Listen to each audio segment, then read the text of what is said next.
कई सारे कैंडिडेट कह रहे हैं कि सर इंटरव्यू में जैसे बीपीएससी वाले कैसे मार्क्स देंगे, या फिर जीपीएससी वाले कह रहे हैं कि सर कई पेपर कंटिन्यूसली लीक हो रहा है, अभी पेपर जो आने वाले हैं उसके क्या चांसेज हैं, लीक हो जाएंगे क्या, या फिर जीएससीसीएल कैंसिल हो जाएगा क्या। और राजस्थान का अपना मैटर है कि सर बहुत सारे लोग फर्जी डॉक्यूमेंट्स बनाए हैं, उनको कैसे निकालें, नहीं निकलेंगे तो ये हो जाएगा, हम तो रह जाएंगे। Corruption is the nature of human being, मतलब जब तक इंसान है तब तक करप्शन रहेगा। आप इसको कम कर सकते हो बट ख़त्म नहीं कर सकते हो। कभी न कभी ये परिणाम ज़रूर आएगा, नहीं आएगा तो इस उम्मीद के साथ ज़िंदगी का जो सफ़र है वो आसान हो जाएगा कि कभी न कभी वो आएगा। चाय वाला थी, देख लो बिहार में एक चाय वाली आ गई। आज मैंने ट्विटर पे देखा चाय वाला चाय वाली को ढूंढ रहा था। मेरे इस चैनल पे जो मेजॉरिटी स्टूडेंट हैं वो हैं गुजरात से, उसके बाद राजस्थान के होंगे, बिहार के, यूपी के और भी स्टेट्स के कैंडिडेट होंगे, बट उनका जो नंबर होगा थोड़ा कम होगा। अब जितना का मैंने नाम लिया है ना, यहाँ पे जितनी भी वैकेंसीज़ हैं उनमें कोई ना कोई प्रॉब्लम चल रही है। इस वजह से आपको फ्रस्ट्रेशन होता है और आपका डेली मैसेज मुझे इस टाइप का रिसीव होता है कि सर ये प्रॉब्लम है, मन नहीं लग रहा है। जैसे कि गुजरात की बात करें तो जीएससीसीएल है, उसका एग्ज़ाम नहीं हो रहा है।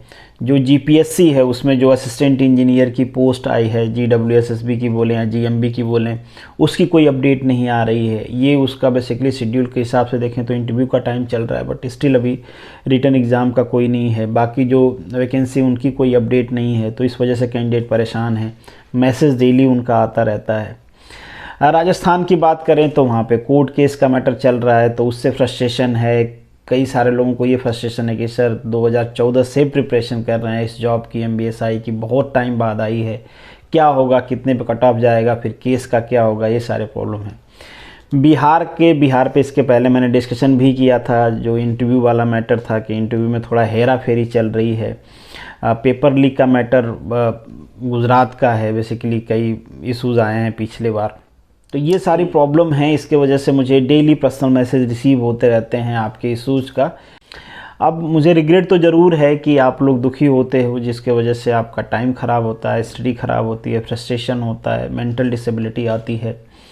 पर आप कह सकते हो कि अगर ये मैं कर सकता, आपका कुछ अच्छा कर सकता और फिर भी नहीं करता तो मुझे ज़्यादा रिग्रेट होता, क्योंकि मैं अपने लेवल पे जितना कर सकता हूँ वो करता हूँ। तो मुझे एक तरह से सेटिस्फेक्शन रहता है कि चलो हम लोग कोशिश कर रहे हैं, नहीं हो रहा है, जो हमारे हैंड में नहीं है उस पर हम क्या कर सकते हैं।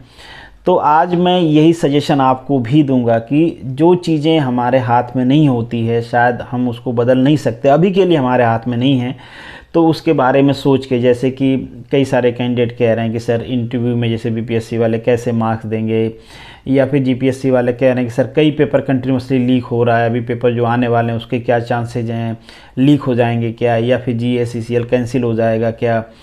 और राजस्थान का अपना मैटर है कि सर बहुत सारे लोग फर्जी डॉक्यूमेंट्स बनाए हैं, उनको कैसे निकालें, नहीं निकलेंगे तो ये हो जाएगा, हम तो रह जाएंगे। तो ये सारी प्रॉब्लम्स हैं, चाहे वो पेपर लीक का मैटर हो, आपका इंटरव्यू का मैटर हो, या फिर अप्रोच का मैटर हो, या अप्रोच लगा के फर्जी डॉक्यूमेंट पे सिलेक्शन का मैटर हो। ये सारे मैटर एक तरह से करप्शन से रिलेटेड ही हैं। और मैं करप्शन को यहाँ पे जनरलाइज करने की कोशिश नहीं कर रहा हूँ, बट प्रैक्टिकली आप सोच के देखो कि corruption is the nature of human being, मतलब जब तक इंसान है तब तक करप्शन रहेगा। आप इसको कम कर सकते हो बट ख़त्म नहीं कर सकते हो। शायद इससे पहले भी मैंने सारी बातें कही होंगी, ये सुन के आपको और ज़्यादा फ्रस्ट्रेट नहीं होना है। बस मैं आपको ये कहना चाह रहा हूँ कि मान लीजिए किसी वैकेंसी में अगर 50 पोस्ट है और आपको डाउट है, आपको लगता है कि यार यहाँ पे अप्रोच वाला 10 सीट ले जाएगा, 15 सीट ले जाएगा, 20 सीट ले जाएगा, पर वो आपके कंट्रोल में नहीं है, शायद अभी के लिए नहीं है, आप उसको रोक नहीं सकते हो, तो आप उस 20 सीट पे कंसंट्रेट करके, उस 20 सीट के चक्कर में, उस 20 सीट के बारे में सोच के कि वहाँ पे करप्शन हो रहा है, अपना दिमाग ख़राब करके, अपनी स्टडी ख़राब करके क्या कर लोगे? अपना टाइम ख़राब कर लोगे, बहुत होगा, उसके बारे में सोचोगे, दिमाग ख़राब कर लोगे, 2 दिन पढ़ोगे नहीं, इससे ज़्यादा क्या कर सकते हो आप? तो आपको कंसंट्रेट करना चाहिए वो जो बची हुई 30 सीट हैं जहाँ पे फेयर सिलेक्शन होते हैं। ऐसा नहीं है कि कहीं पे भी किसी भी सीट पे, किसी भी वैकेंसी के 100% सीट पे करप्शन हो जाता है। तो as this point of time मैं आपको यही एडवाइस करूँगा कि उसके बारे में थोड़ा कम सोचें, दिमाग में आपके आएगा, बिल्कुल आप उस चीज़ को कंट्रोल नहीं कर सकते हो, इमोशंस को बेसिकली कंट्रोल नहीं किया। आपका दिमाग सोच रहा है तो वो सोचेगा ही, आप जितना कंट्रोल कर लो दिमाग में आपके आएगा, बट आपके हैंड में वो नहीं है। तब उसके बारे में जितना कम सोचना उतना कम सोचिए। जो चीज़ आप कंट्रोल कर सकते हो, जहाँ पे आप सिलेक्शन ले सकते हो, उस पोस्ट के बारे में सोचिए। चाहे वो आपके इंटरव्यू का मैटर हो, पेपर लीक का मैटर हो, अप्रोच का मैटर हो, अप्रोच से सिलेक्शन का मैटर हो। अगर हम उसमें अभी के लिए सुधार नहीं कर पा रहे हैं तो फिर हमें उसके बारे में ना सोच के हमें उसके बारे में सोचना चाहिए जिस पे हम सिलेक्शन ले सकते हैं। और नेचर ऑफ ह्यूमन बीइंग तो मैं इसलिए कह रहा हूँ कि करप्शन इंसान के लाइफ स्टाइल का एक हिस्सा है। उसका एक रीज़न है कि मतलब देख लो आप जब से आदमी पैदा हुआ तब से लेके आज तक, या फिर आप एकदम से तटस्थ हो के अपने बारे में ही सोच लो कि अगर आपको कोई ऐसी पोजीशन मिलती है जब आप इस काबिल हो कि आपके अप्रोच से, आपके फ़ोन से, आपके कहने से किसी आपके रिलेटिव, किसी आपके बिलव्ड का कुछ भला होता है, तो अगर आपके ऊपर वो स्टेज आती है कि आपको ये लेना है कि एक तरफ दुनिया है जो अच्छे तरीके से उसी चीज़ को पाना चाहती है, एक तरफ आप हो जो आपके अप्रोच से आपका कोई जानने वाला, पहचानने वाला, जिससे आपको प्यार हो, लगाव हो, उसका सिलेक्शन हो सकता है, तो आप क्या करोगे? इसके बारे में आप थोड़ा तटस्थ होकर सोचोगे तो आपको पता चलेगा कि ये चीज़ें इसीलिए पार्ट बन गई हैं ह्यूमन लाइफ का, कि जहाँ पे दिमाग है वहाँ पे तो दिमाग अच्छी चीज़ों में भी जाएगा, गलत चीज़ों में भी जाएगा। बात हमारी थोड़ी लंबी हो रही है, बट ये इसीलिए हो रही है। अल्टीमेटली मेरा कहना यही है कि आप फ्रस्ट्रेट ना हो, कोशिश करते रहें, और कोशिश इसलिए करते रहें क्योंकि आप अभी वही कर रहे हैं।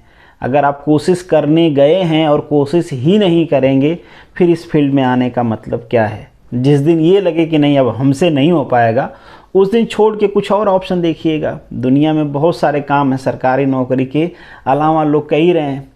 चाय वाला थी, देख लो बिहार में एक चाय वाली आ गई। आज मैंने ट्विटर पे देखा चाय वाला चाय वाली को ढूंढ रहा था। तो आप भी कुछ ऐसा करोगे कि लोग आपको भी ढूंढेंगे। तो ऑन अ लाइटर मूड बस मैं आपको यही कहूँगा कि आप अपने तरफ से अपना 100% दीजिए। कुछ न कुछ आपके साथ अच्छा ज़रूर होगा। और जो उम्मीद मैं आपको दे रहा हूँ वही उम्मीद मैं खुद के लिए भी रखता हूँ कि अपने तरफ से करते रहिए जो आप करना चाहते हैं। कभी न कभी ये परिणाम ज़रूर आएगा। नहीं आएगा तो इस उम्मीद के साथ ज़िंदगी का जो सफ़र है वो आसान हो जाएगा कि कभी न कभी वो आएगा। चलिए, जय हिंद।